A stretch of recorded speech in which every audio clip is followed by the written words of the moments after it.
motor is on the motor stand, and unfortunately, due to budget constraints, because I am a super broke young adult and race car, so due to budget constraints, the plan has changed. So unfortunately, because I'm so broke and budgeting out what it would cost to build that new closed deck block, I'm not going to be able to afford to build that the way it needs to be built in order to throw that in just yet. So the plan has changed a little bit, and now I'm basically going to take this block the way it is. It's a EJ255 block. I'm going to basically split the case halves, remove the old crank, take out the old rods, take out the old pistons. I'm going to throw a set of forged Manley 100mm pistons in. I'm pretty sure Manley is the ones that I bought. I have these H-beam IAG rods over here that I showed you guys a couple episodes ago. New race bearings and a new STI nitrided crank. Now, I'm not sure what my limiting factor there is going to be. I'm going to assume that my limiting factor there is going to be the rods as far as making horsepower. Pretty sure those H-beam tough rods are rated for about 500. If I'm wrong, definitely let me know down in the comments. Got these rods here. So I could do my research on them, but if you guys know what these are rated for, definitely let me know down in the comments. So that's the plan. Basically rebuild this block as it is to like a stage 2.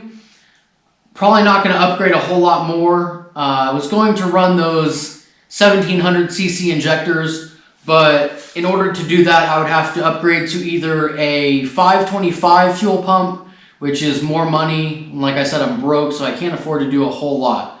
So it would be either upgrading to a 525 fuel pump or a dual hanger. And a dual hanger, as you guys probably already know, is just even that much more expensive. So I'd rather not have to do all that. So I'm going to stick with my 1050cc injectors for now. Going to run the Cobb 20G turbo for a little while longer.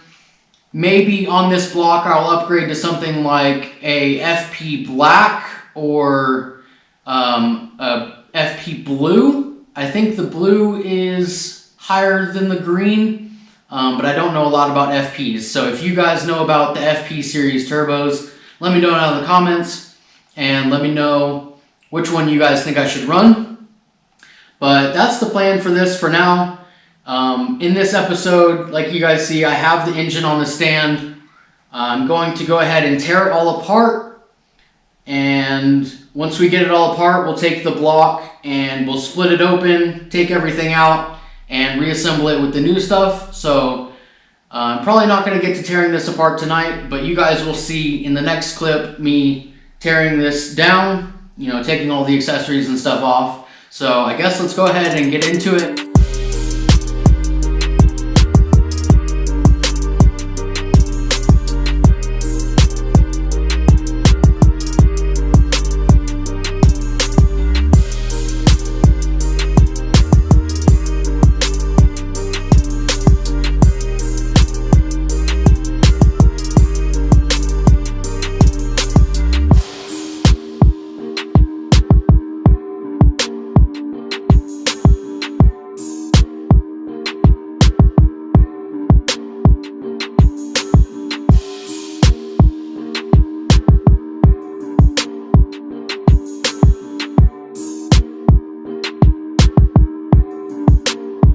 Okay, we got Atreus hanging out with us.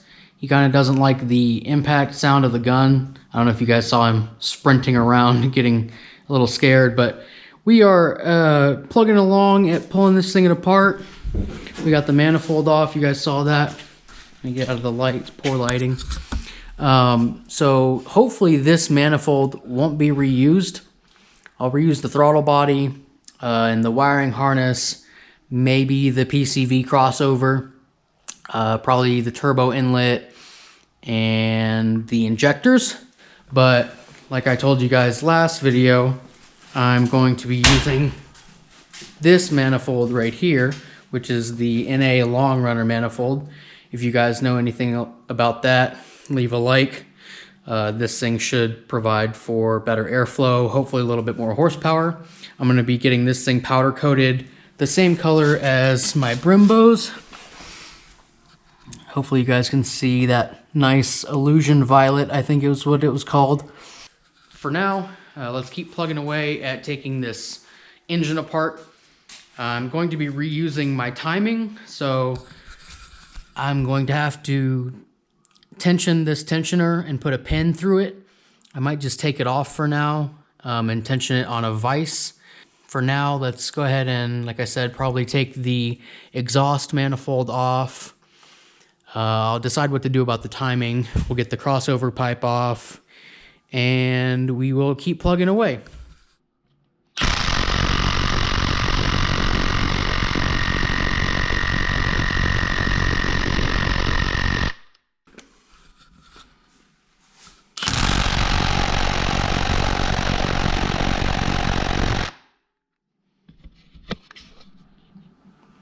Well, that's not surprising that those didn't come off, especially the exhaust ones.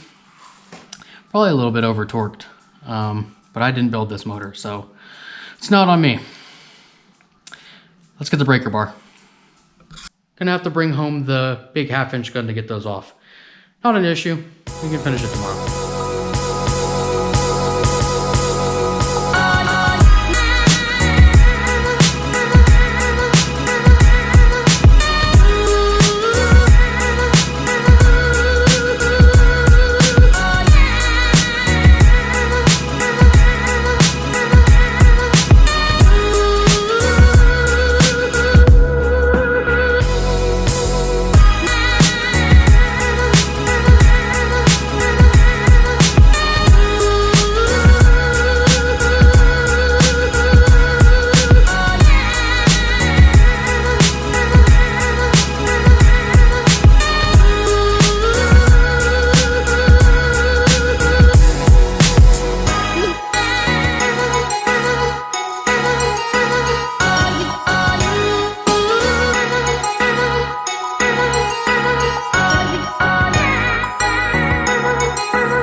Oil pan is off, and I don't know if you guys can see in there, but we got some chunks. They're real small, but they're there. I can see little flakes of bearing all over in there. I don't know if you guys can see that on camera. Right down in there. So now that I've got the oil pan and baffle off, found something a little weird. Not totally unheard of, but these are STI rods. This is a 255 block case halves, but these are STI rods, which I knew it had STI rods in it, but these look like ARP rod bolts, and I won't know for sure which ones they are until I get it taken apart and everything, but usually we use just the stock 6-point bolts that come with the ARP rod or the STI rods. So not really sure why the builder decided to use the ARP 12-point bolts with these rods. So I don't know, just something a little interesting I found while taking it apart. I am going to actually rotate this thing and see if I can't find out what cylinder has the spun bearing. If you look here, there's no play in cylinder 3. Cylinder 2 is going to be a little hard to tell. Doesn't really feel like there's any play in that one either. Let's rotate it. It's a little hard because the spark plugs are still in, so there's compression. You guys hear the compression leaking out? Yeah, that's the one. Cylinder 4. Of course it's cylinder 4. Why wouldn't it be, right? I don't know. You guys probably know enough about Subarus and these stupid boxer motors to know that cylinder 4, because the coolant passages are poor. Cylinder 4 is usually the one to lose compression or get rod knock or, you know, all of the above. So that's why a lot of people do the cylinder 4 cooling mod. Now that I notice it's cylinder 4, I will be investing in. So that's that. We found it out. Cylinder 4 knock. I'll show you guys one more time. You guys can probably see how much play that has in it. So there's that. I got some stuff off of it, so I'll show you over here. There's the stock exhaust manifold. Hopefully I will not be reusing that. Hopefully I can get some nice headers for this thing. What else? There was some other stuff that I took off that I won't be reusing. I will be reusing timing because the timing was brand new when we put together the motor, and it only has probably 4,000 miles on it. But these are the stock engine mounts, motor mounts. I will not be reusing those. I will be using these aftermarket, let's see, right here. They are the Keen motor mounts. I've never had, oh, there's the part number. I've never had experience or anything with this brand. They look polyurethane, so hopefully that will give a little bit of improvement in the feel. You guys might know that I have a 100% solid pitch stop mount.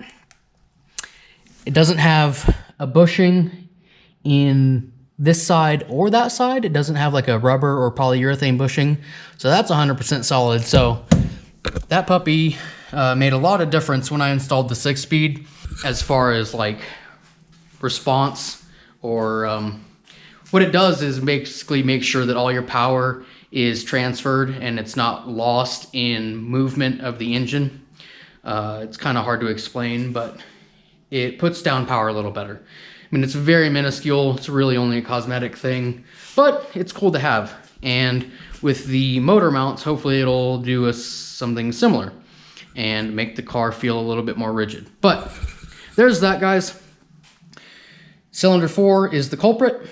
I will continue to tear this thing down as much as I can, but I think that's gonna do it for now because I have to bring home my 1/2-inch gun to take these off. And I didn't think about it, but I really should have done that before I took the belt off. Gonna kick myself in the ass for not doing that because now I'm gonna have to hold these cams in place somehow. But anyways, we'll figure that out later. Hopefully they come off pretty easily with that 1/2-inch gun. If not, I'll probably have to buy the company 23 cam gear holders. If you guys are interested in seeing that or how I take those off, stick around and we'll get to that. But for now, I think for tonight, I'm pretty much at a stopping point. So I'm gonna edit this stuff that I have, see how long the video's going, and might make this the end of the video. If not, you guys will see the rest of it here in a little bit. All right, we're back in the garage. I figured I wouldn't end the video there. I figured I'd go ahead and try my best to tear the engine down all the way to the short block, but it is snowy as shit outside today. It's not currently snowing, but we got a good couple inches of snow, so it's all foggy and can't really do anything outside, so I'm in the garage. We're gonna go ahead and use the 1/2-inch, brought it home from work, and like I said in the other clip, I probably should have left that belt on so I could take these cam bolts out, cam gear bolts out, but we will try a trick with the belt, just wrapping it around 2 pulleys and vice gripping it. So we'll see how well that works.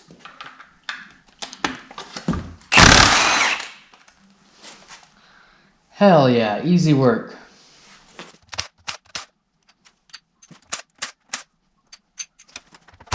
Cool. Well, I've never actually had to use that trick before. I usually just use, either the cam lock, the cam gear tools from Company 23, or I just use this impact gun while the belt's still on. I guess it basically does the same thing, but I didn't expect it to hold so well. I kind of expected it to slip a little bit, but it actually did really good. So let's go ahead and do the other side, and then we'll be able to get these heads off.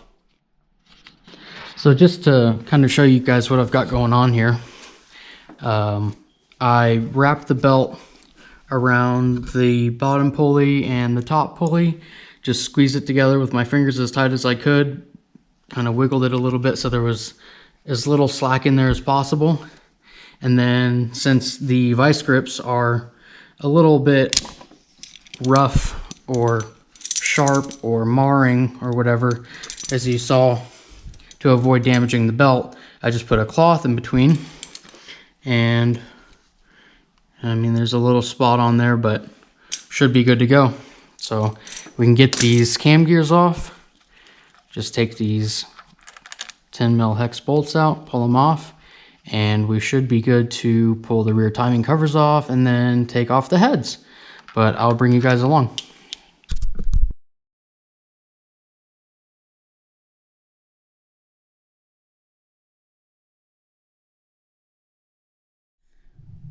So really quick, just to give you guys a quick word of warning here. For these cam carrier and cam cap bolts, there's 1, 2, 3, 4, 5, 6, 7, 8 here on these single AVCS heads. For these, you want to really have a really good or brand new 10 mil impact socket, because if you have one that's worn out really bad or starting to round out and you go to impact these off, these heads will round off pretty easily and you're gonna have just a really bad time trying to get them out. Now, they're only torqued down to about 15 foot-pounds, but ask me how I know. Once you round these guys off, they are basically impossible to get out. Now, they are hardened, so trying to use an extractor and hammer an extractor onto these just isn't going to do the trick. So like I said, make sure you have a really good 10 mil impact socket for these bolts right here. They're really easy to get off. I'd recommend using a decent impact for them, but you know, just do your best not to round those off or else you're going to have a bad time.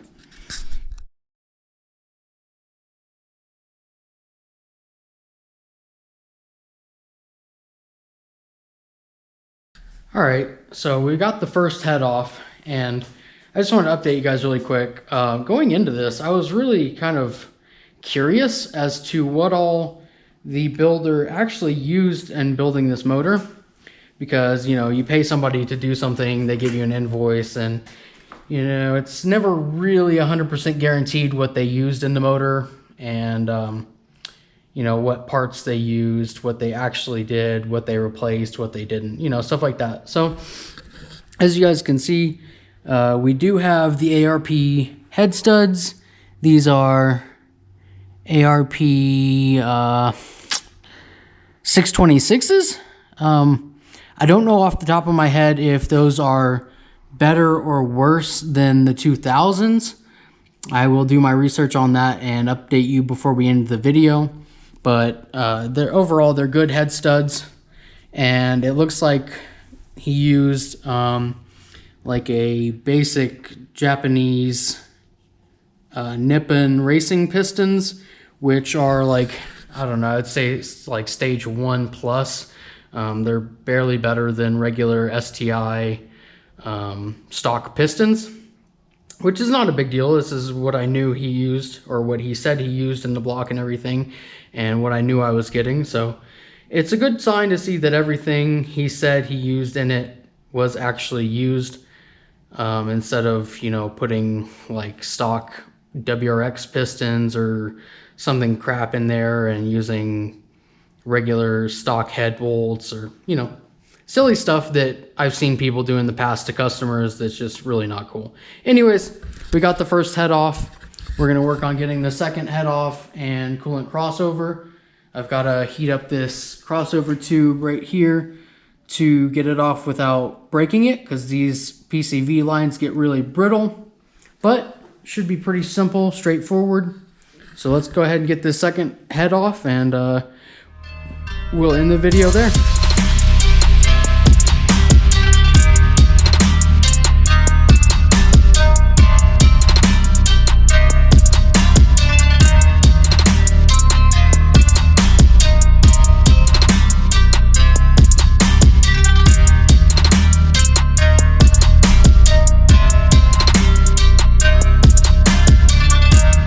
Cool. We got both heads off. Now, to show you guys, when we put these back together, or not back together, but, you know, kind of, I guess this would be the process for putting them back together. So we're going to start with our cams. So we've got our buckets already in there. Machine shop will deal with that for me. So we're going to put our cams in next. And your cams are usually labeled L and R, intake and exhaust. So this cam will be left hand intake. So we'll set that in the intake. Make sure to be really gentle with it. Now, it's not good to assemble this stuff like this in such a messy area, but I'm just kind of putting it back together so that I can take it all in one piece to the machine shop, and they will clean and reassemble everything for me after they resurface it. So this will be left hand intake. This will be left hand exhaust. Now we can go over here to our cam carrier. This is called a cam carrier, and this normally gets RTV, just a really thin layer of RTV on the underside here where the where it meets. But for now, we can just set that on our cams. I like to tighten each one down by hand just a few turns, just to make sure they don't cross thread or they don't start incorrectly. Now, once we got that on, we can come over here to our cam caps, and hopefully you guys can see, but your cam caps are labeled. It'll be 1, 3, or 1, 2, 3, or 4, and then the letter behind it is E for exhaust or I for intake. So on some older EJ model heads like the S20s, there will be a cylinder 1, 2, 3, and 4. However, on these B25 heads, you only have cylinders 4 and 3 because only the rears have these caps. So this one's 4I, so there'd be 4 intake. So this is cylinder 4 here, and the intake is the top cam. So we'll place that there. And then this one has oil on it, but if you can see there, it's 4E. So it'll go on the exhaust cam, which is the bottom cam. And we'll just go ahead and start that just a little bit. And then I'll take my gun and just kind of not tighten them, just kind of zip them down so they don't come loose in the car or anything. That way the machine shop has everything in one place and they don't have to mess with it. Don't have to be tight, just keeps them organized. I like to take all the accessories off of my heads before I bring them to the machine shop because they don't touch them anyways. So like your all your coolant crossover or your coolant return pipe in the rear and your AVCS solenoids that go on the top of the cam carriers here, these guys. And I also like to take off the cam position sensor that sits at the back of the head back here. And usually I keep the valve covers as well, just in case. It's a little harder for me to clean them myself because I don't have a hot tank or a parts washer or anything like that as they do. But, you know, it just makes it easier to keep track of everything. So that's it. Heads are off. Block is pretty much ready to go. I just got to take the water pump, coolant crossover pipes, and everything off of it, and probably the oil pump off of it and everything, and then that will be ready to tear down. But that will be next video, guys. So if you are excited for seeing me tear down that motor and reassemble it with new stuff, definitely subscribe, like the video, and share it with your friends. Maybe they're interested in this build as well. Hopefully you guys are, because this thing is going to be pretty fun. But for now, like I said, that's going to do it. I appreciate you guys watching. Hopefully you guys are excited to get this thing running as I am. But that's going to do it. So we'll see you guys in the next video. Peace.